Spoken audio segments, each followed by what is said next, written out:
obscure world of parking. We use it every day, but have we really capitalized on the intricacies of our industry? In this podcast, the Parking Network will go behind the scenes and talk to industry professionals about all things parking, from the horizon of evolving technology and even stories of the old days.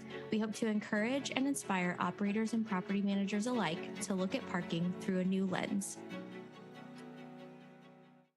All right. Hello, everybody, and welcome to the Our Parking Industry Podcast. I am Krista Olien, and I am joined by Lee Thomas from TPN. We have a special guest today. David Weber from SWTCH has joined us. And David, we are so excited to have you. Can you tell us a little bit about your parking origin story? We love to see how you ended up in this space and just how you came to be a parking professional. Sure. Thanks, Krista and Lee, for having me. So I've been in parking since 2000. I actually originally from Buffalo, New York, but moved to Las Vegas in the late 90s and eventually got a job as a valet at the Mirage in Las Vegas. So just working, a few shifts a week before I came full time and just working through that process and became a supervisor. And then a few years down the road, I moved to Philadelphia and was looking for work. And I ended up finding Town Park, which is an operator that everyone knows. I worked for them for quite a long time, moved through those ranks, supervisor, moved to the West Coast. They needed help out in the West Coast, which I really wanted to get to. Started in San Francisco and then became a district manager and, just kind of worked and understood all the operations side. Todd Tucker, who many people know, ended up being my vice president. He moved over to ParkWiz and then I followed not much longer. And that's how I got onto into the side of parking. And it was ParkWiz, Arrive, then Flash. Everyone knows that story. A couple other companies in between. And now I've been here with SWTCH for a few months, helping them navigate the parking world.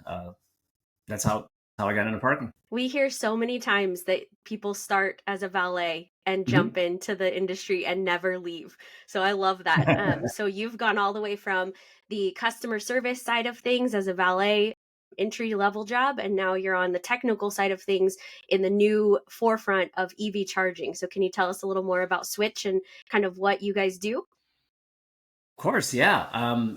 So SWTCH is a turnkey EV charging company. It's been around since 2006. Our CEO and founder, Carter Lee, lived in a multifamily apartment building in the Toronto area, had an EV car, went to his HOA and wanted to add an EV charger, and they said no, even though he would have paid for it himself.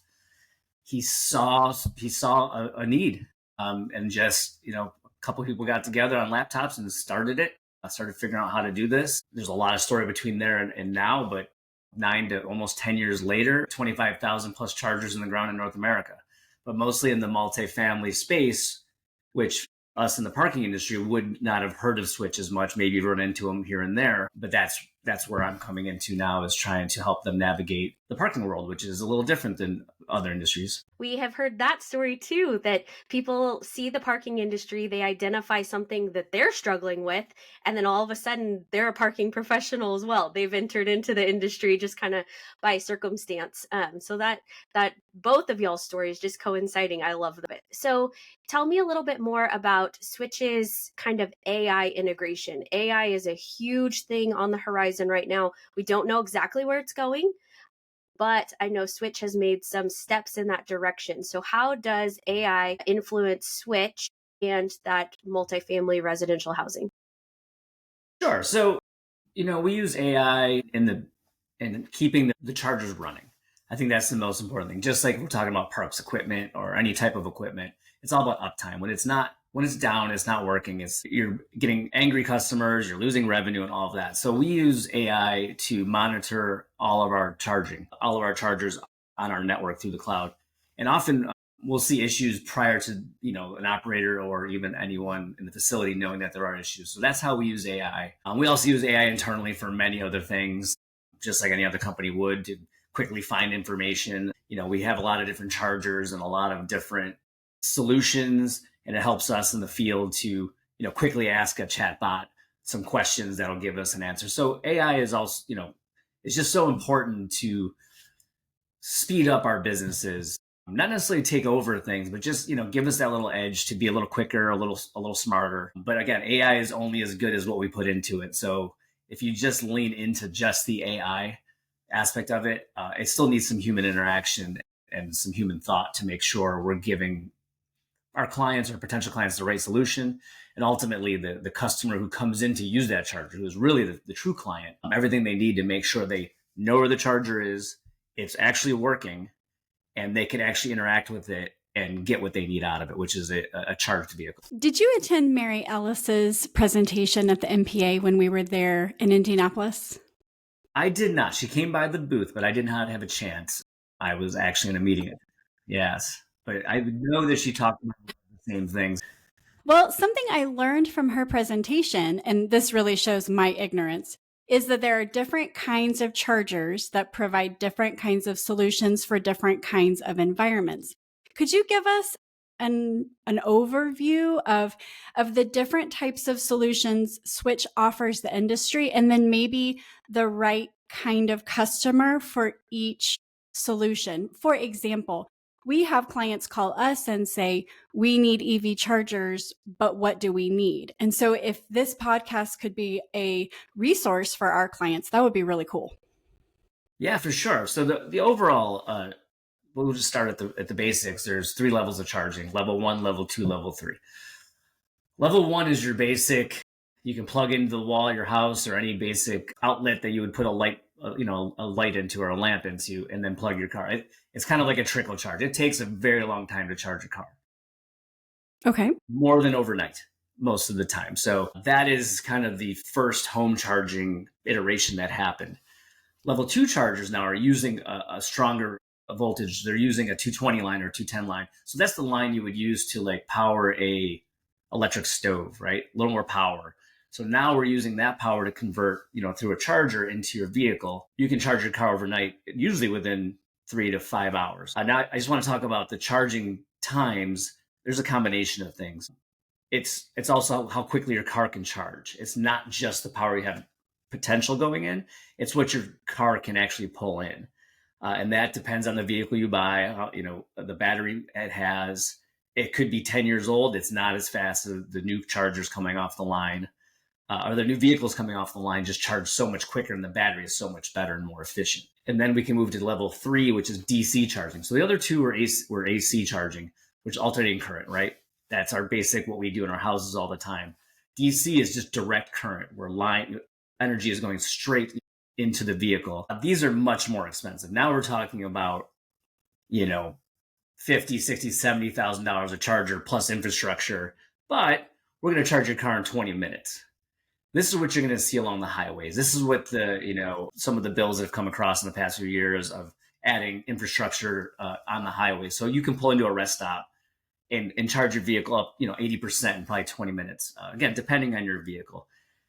DC fast charging is very specific, very expensive, and not necessary in most instances. What we're seeing really is level 2 charging is where everyone's going. Level 1, don't even bother. If you're going to be a parking operator, it just doesn't do anything. You're providing an amenity that nobody needs. So I think level 2 is what we've been selling mostly. Level 2 is what parking operators and asset owners have been putting in. It kind of balances the cost of putting it in to how you can, get your ROI back in a timely fashion. So who is buying the level 3 chargers right now? Really, it's mostly utility companies putting these in, or possibly, parking operators can. You can have a combination of, if you have a tenant, let's say you have a Class A office or a big office building, and there's a tenant that's got 10 floors and they want a couple of DC fast chargers because their CEO wants to charge fast. It's happening. We come in and we recommend mostly level 2. If you want level 3, we'll sell it to you. Of course we will. But what you'll find out, we've had a few instances where people think they need level 3. And we go in and we assess, and then we show them the difference between how much you're going to have to spend to what you get out of it compared to what a level 2 can do. And many people say, why not add 10 level 2s instead of one level 1? And that's just an example. It just depends on, the costs are always different. But that's just a basic example of, if you're going to try to build a revenue stream and have ROI, which the parking industry is. I think that's the difference between the industry Switch has started with, which is multifamily, which did make some revenue off in it, but really the revenue is in buying or leasing the apartment you're in, and this is an amenity, to where we're talking about parking operators and asset owners of public parking garages. It needs to be a revenue source for it to make sense for them. Those level twos are really where you can get your ROI back very quickly and provide a great amenity for your vehicle or for your potential customers. What about managing? Once I put in these level 2 chargers per your recommendation and everything is up and running, do you guys step in and help or give tips or provide support for the management? Yes, we do. And that goes back to your original question on the AI. Part of that is, we'll backstep a little bit here, is we're a software company first. That's what we are. We don't build our own chargers. We sell chargers that already exist. We use Lite-On, Zorova, some LG, depending on what the customer wants or what they're looking for, dual port chargers, single port chargers. And we actually carry many of these in stock. So we have a stock of these. Every charger that we provide is OCPP certified, which is something I should have brought up earlier. That's Open Charge Point Protocol. I'm sorry, OCPP. And that's very important for the audience to understand, that to make sure that if you're going into looking to purchase EVs and have an EV network, make sure that they're OCPP certified. What that means is everything's being built in a language that can be transferred between companies. And it's standardized. Think of it this way. You can buy your cell phone from AT&T with your phone number. You're like, I don't like AT&T anymore. I'm going to go to T-Mobile. You can take your phone and you can take your phone number and you can move that. Same way with this Open Charge Point Protocol is, if you were to purchase equipment from Switch, use our network. If you don't like us in 3 years, we can go and someone else can come in and use it. So you don't have dead assets out there. And that's the problem we're running into right now, is there's a lot of the first and second, maybe third generation charging companies out there who are no longer here. Companies have these equipment in their garage that they can't get them fixed. And we can't go in and put our network on them because they didn't have this standardization. They're honestly a rip and replace. There's nothing you can do. I wish there was a better option. We do have rip and replace programs, though. We actually have a very good rip and replace program. And that's what we're running into right now is there's some companies, and I'm not going to name them, they're just not here anymore. And those chargers are still out there. But you can look at it this way, is the infrastructure is still there. The most expensive part is running conduit or trenching in concrete to run electricity. So if you have chargers that are not working or they can't be networked, chargers now are much cheaper than they were 5 years ago. I mean, you can get a charger for under $1,000. They're very inexpensive. So the expense part's already there. If you have the infrastructure and you have dead chargers, reach out to any other company to start that process and take those dead spaces and make them live again. That's so interesting. It's kind of like, VHS and the evolution of DVDs, and then Blu-ray was going to be the thing, right? But then it wasn't. And so then we went, so the very similar origin story for the progression of the development of the technology. But whenever we think about the different companies that are out there, do you guys partner with everyone? Are you kind of agnostic, or do you have certain ones that are better tailored to be Switch partners? When it comes to the charging hardware, we are agnostic, other than it needs to be OCPP certified. We do have a bunch that we vetted, and I'll say agnostic, but we won't just use any charger. We want to test and we want to make sure it works well. We actually have we're based out of Toronto. We have a big board in Toronto that we'll put it in and we'll run it through its paces to make sure it works. So, but if you already have chargers in the ground that are OCPP certified and you want our network, we can just come in and put our network on top, and that's fine. Like I said, we're a turnkey A to Z company. So we can go from you having nothing to a full charging set, or we can use the chargers you already have if they're newer chargers and certified, and just put our network on top. So we can help in any aspect of that. So whenever you came in and joined Switch, you came from the parking industry into this technology that impacts the parking industry. So what expertise have you kind of taught, per se, Switch, and kind of what parking aspects have you brought into Switch that maybe they didn't have before? Well, I think the basic understanding of, parking operators, don't own the assets, but they're kind of the gatekeepers, which is important. I'm not saying they're not important in the process, but you need to work through parking operators to get to asset owners. We actually have a whole division that works on the real estate side. So they have run into the parking world where the real estate side, the asset owner is said, well, we're going to put these in. And then the parking operator ends up helping with the project management. So everyone's important in this. So there's no piece of it that's not important. And I think that was something I helped them understand and navigate. And then just really my 20 plus years in the industry, understanding the pace of it. Parking doesn't flip a switch and go, yeah, let's do it. It's just not how we work. It's very methodical. It's very thought out. But when you find a good partner in the parking world, and I have many of them, they're there forever. You know, we see each other at NPA or one of the IPMI, and we're saying hi to everybody. And you've been around a little bit. It's a small world. It's not that big a world. And as long as you've always been forthright and nice to people, you can really, be good in this industry, and it can treat you well. And that's kind of what I'm bringing to Switch, of just, playing nice, being nice, and giving good quality service and good quality products, so we can partner forever. We're not here to be a partner for a year. We're here to be a partner forever. I like that. So you kind of speak the language because you came from the parking industry. I want to piggyback on a question Lee asked earlier. So whenever we're thinking about management of EV chargers, we've discussed with multiple people and kind of with our group how that challenge is handled in more of a commercial space. How is managing, like, someone parked at the EV charger and they're at their home and they're done charging, but they haven't moved their vehicle? How does Switch help manage that with AI or with personnel, as far as connecting with the operator to make those chargers readily available? Or are you guys seeing that your chargers aren't occupied all the time, and so it hasn't really come up, depending on the property and the location? Right. So via our network, we have a backend, a portal that the operator or account manager, whomever's on site, whoever has access to it, can see what's going on. So through our networking, you'll see how many charges you have, how many are being used. We actually have, back to your point of a car being there too long, we actually have a loitering switch. We can turn that on that says, we can dynamically make it so you can only charge for 2 hours, and at 2 hours and 10 minutes, you're going to get an SMX test saying, please move your vehicle, or we're going to charge you X. Now, this is all configured at the account level. So it's whatever that asset owner or that parking company wants to do. We don't participate in the revenue side of it. We may actually collect it, but we actually don't participate. It all goes back to the ownership or to the asset owner or the parking operator. So we could do loitering. We actually just we can add a camera to them for safety. If someone tries to pull a hose, we can see that's happening and it kind of yells at them. There's a few things that we do to help manage. And then we have what we call Switch Care, which are just, yearly SaaS fees of different types of care, where it's the most basic, that you send an email, you call us. Maybe it's just a Monday through Friday, but that costs X amount.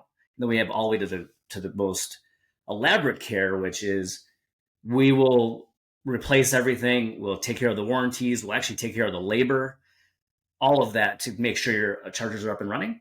And that's just another more expensive yearly cost, but still pretty inexpensive in that I think it's around that $600 range per year per charger. So we're really not talking about huge amounts of money to keep them running, and not huge amounts of money to buy them. Again, it's all in that infrastructure. So that's just really where it comes to the cost of charging, is really in, running electricity.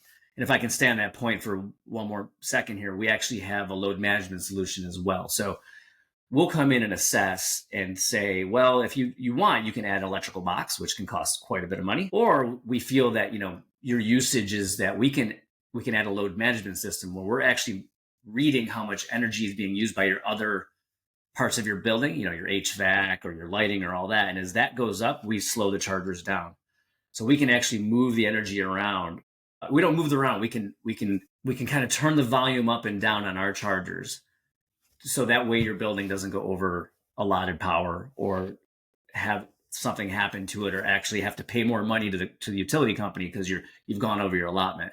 So that's something that we really worked on due to the multifamily part, where during the day, or at night, I should say, people come in, they turn their HVAC on, they're cooking. So we lower the chargers and everyone's plugged in, and then everyone goes to sleep, and those powers go down, and we can bump the chargers up and get the cars charged faster. So it's a way to add more chargers with less infrastructure.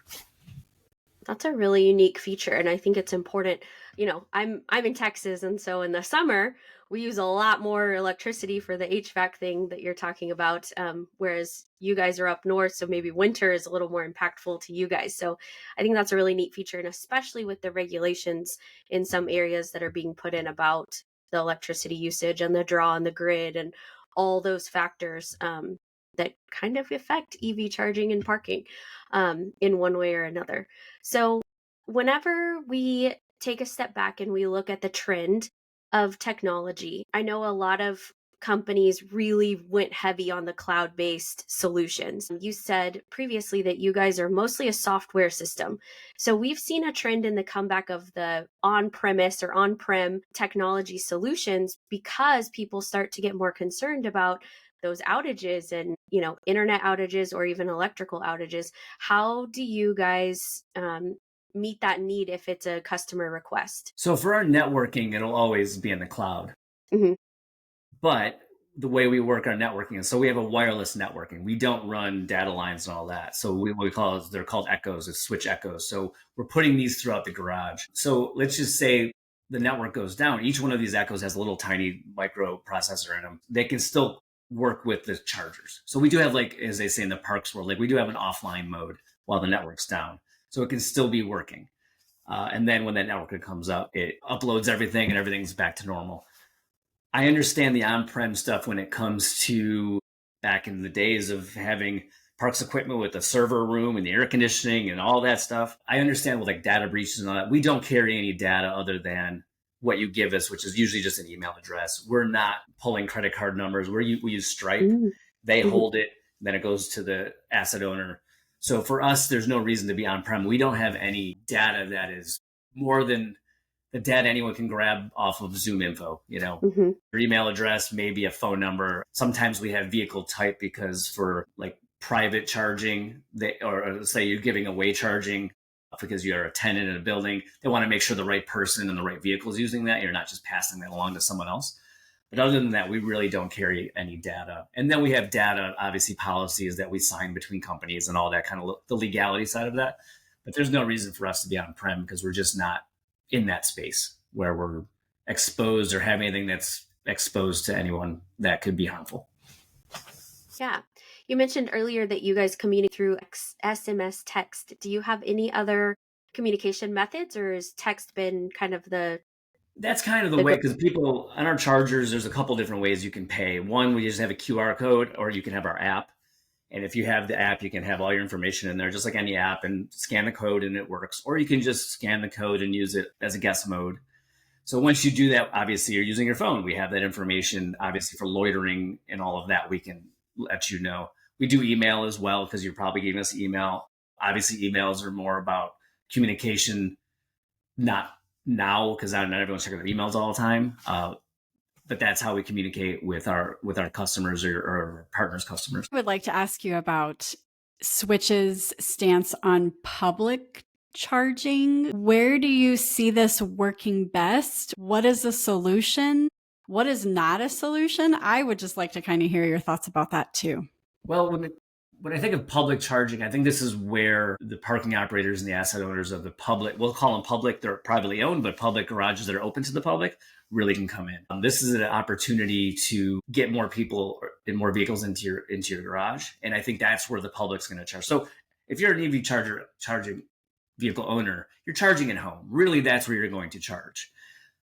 But you're going to need to charge sometimes out. Maybe you live a little further away, or you're driving around all day and you end up going to the movies. Here's a garage I know has a charger. I'm going to go plug it in for the 2 hours that I'm at this movie.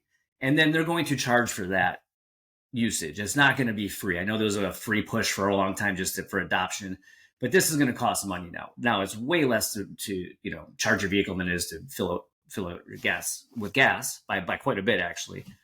So that's where public charging is going to happen. I don't see it at the gas station as often, unless you're on the highway, maybe with a DC fast charger. It's going to be in private or city-owned lots that are open to the public, and that's going to be our public charging space. And it's going to be just like anything else. If you don't have chargers and someone needs a charger, they will never come to your parking lot. They just won't, because they need a charger. So there's a There's millions and millions of vehicles out there. So right now there's more demand than there's supply by quite a bit. And we're still selling EV charging vehicles faster than we've ever sold them. And whatever you hear is not, it's really truly happening. I know there's an incentive that's going away next week, I believe, like government incentive. So there's been a big uptick of people buying it prior to that. But there's a lot of incentives out there still happening in other states and other places. And it is a little bit more market by market, but EV charging isn't slowing down anytime soon. And the world is adapting it way faster than the United States is adapting it. So eventually we're going to have to catch up.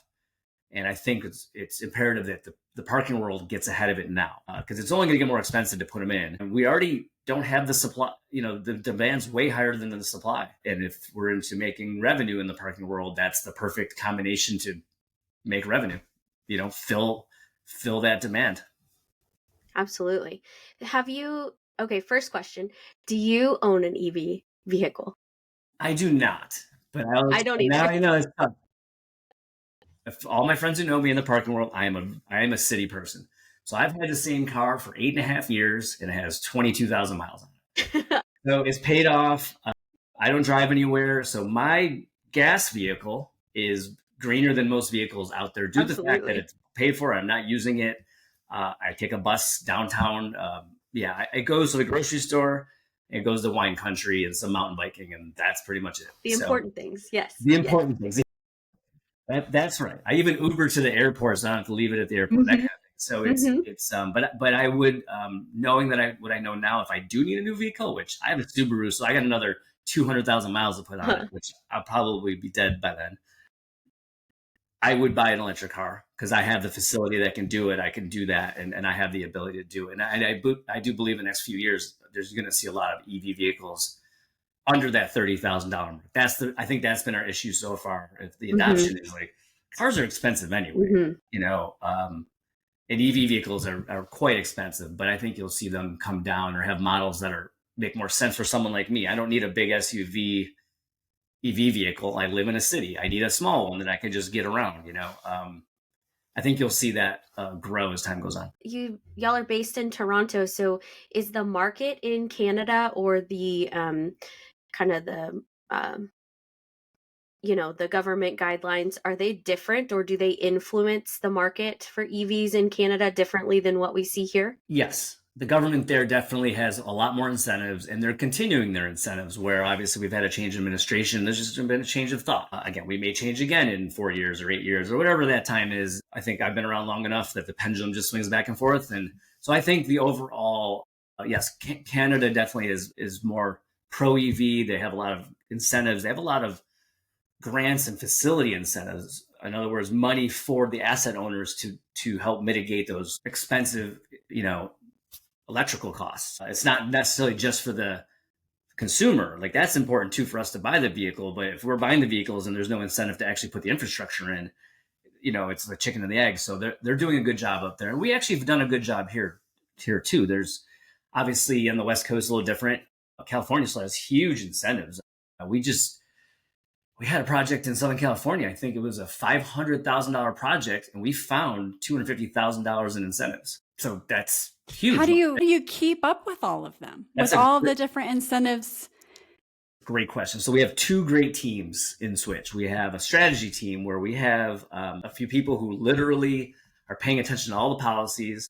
They're actually going to meetings. They actually help shape policy in the United States and in Canada by participating in, when questions come up or RFQs come up, helping, shape the EV world. So we have that side of it. And then we have a whole nother team who, if I were to go into a market and we'll say Texas or Dallas or maybe even Denver, where it doesn't matter the market, I can go to them and say, what are the incentives and what are the grants and what are the tax breaks?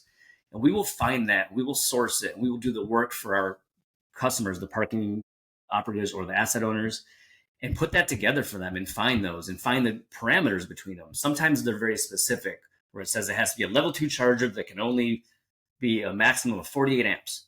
Those are things we know, and we'll find out to make sure that we build that infrastructure, build that EV solution that you want, to find as many incentives and tax breaks and grants as possible. And that part is not slowing down. There is a bunch of VC money and different investors who are giving money to utility companies to help asset owners build their infrastructure. That way they can help control the grid a little bit better and make it so we're just not, just putting stuff in and taxing the grid. They're actually using incentives by paying for a bunch of this to help, mitigate grid crashes and help them with the power, the shortage of power that we have, or I wouldn't say the shortage of power, but our grid's not very great. We all know that. And they're working on making it better, but that's what we have, those two departments that just keep us ahead of it. So I won't say the market right now because it's coming and it's a little bit, we don't know when, but there's a market that's going to have millions of dollars of infrastructure money ready to go. And we're ready to pounce already. We're already talking to parking operators and putting quotes together and putting everything together. So that way, when this opens, we can just start submitting. And if they say yes, we're literally going to be putting in chargers and infrastructure in garages for free to almost 80% paid for. So that we do that a lot. That's a very big bread and butter for our business that we are on top. We have business development managers in every market, and we know all the incentives of every market, and we stay very in tune with that. So parking operators and asset owners don't have to do it. We do all the work for you. So when you're doing all this work, it sounds like in a variety of places, because you talked about Toronto and then also Texas. I think this might be a misconception, but I thought that weather affects EVs and EV charging and all of that. Is that true? Is it true that EVs function more efficiently in warmer climates than cooler? And if so, does that change your marketing or your sales or your incentives or anything like that? It does not, because that's at the vehicle level. So if it's very hot, you're going to be running your air conditioning more and you're going to be draining your battery faster. If it's very cold, batteries don't function quite as long, right? You lose. So yes, do they work best in, the perfect temperature? If it was 75 every day, we'd all live there. I don't know that place. But yeah, weather does affect your vehicle. It doesn't affect, and it'll affect maybe charging time a little bit, but it really just affects you at the vehicle level. It's not the charging box or the charger itself is going to push. If it can push this much power, it's going to push that much power. Okay. Well, I appreciate you clearing that up for me. Thank you very much. I know our time is kind of running to a close, but we're always looking for customer service stories in the parking industry because we see the very best of human nature and also kind of some disasters. So do you have any stories from your switch days about the people in the industry? Well, from my switch days, which are not very long right now, it's been a few months. So it's the same, I was at the conventions and all that, but I was thinking about this question a lot. This is the one that kind of didn't stump me because I had been around a long time. And I have many questions or many stories from Las Vegas that I'm not going to put out there right now. That's a private conversation some other time. And I think some of them, anyone who knows me watching this may know some of them. But what I did learn in Las Vegas was we would get a lot of celebrities at the Mirage, especially in the early 2000s. Like George Carlin would come in almost every single day, or Frank Thomas, the famous baseball player. And at first I was very starstruck. Wow, these are stars. I've seen them on TV. George Carlin's like, I wouldn't say a hero of mine, but I love his ideas. I love, listen to what he said in the 60s. It's the same today. But what it taught me was that everyone's just a person. And they were so nice. And you come in every day and we'd leave his car up because he loved California Pizza Kitchen. And he'd always talk to everybody. And then he'd go in for his 20, 30 minutes just to get his pizza, maybe gamble. I don't know if he did that. And come out with his pizza and drive away and, tip us a few bucks. And that was 5 days a week easily. And same with so many other celebrities that lived in Las Vegas. A lot of them seem to have houses there. And it was just interesting to see that, what you see people on TV or in sports, and then you get to actually know them a little bit, just for a few minutes a day. They're just people too. And it was like a lesson that really still holds today, that even if I'm going to be in a meeting with the CEO of a company, I'm like, that's just a person. And maybe I'm nervous, but we'll figure it out. And as long as you're nice and I'm nice, we'll find a way. And that's kind of what the best story I can think of without getting, like I said, too graphic or too in the weeds of getting yelled at by somebody. I'm sure you saw it all, especially being there, and it sounds like you've been kind of all over the country, so you probably do have a plethora of stories. But I love that concept of everyone is just a person. So I feel like we can all take that into our jobs, but then also take that out into the real world, and it's completely applicable in every scenario you kind of come across. So I like that. That's a good takeaway. Yeah. Well, it was a pleasure, David. And thanks, Lee, for being here to help me chat with David. It was a great conversation. We always love talking to people in the industry, but that also have a firm foundation and history in the industry too. So that's always a great conversation. So we appreciate David's time, and we hope you enjoyed this episode. Listeners, we will see you next time on the Our Parking Industry podcast. Bye-bye. Bye. Thank you. To quote one of the greatest business minds of our time, Charles Munger, he said, "The best thing a human can do is help another human being know more." Here on Our Parking Industry podcast, we want to provide knowledge and resources. If you heard something that sparked your curiosity in today's episode, please reach out on our socials at TPN Consulting. You can find us on LinkedIn, Facebook, YouTube, and Instagram. Don't forget to subscribe and follow. See you next time on Our Parking Industry.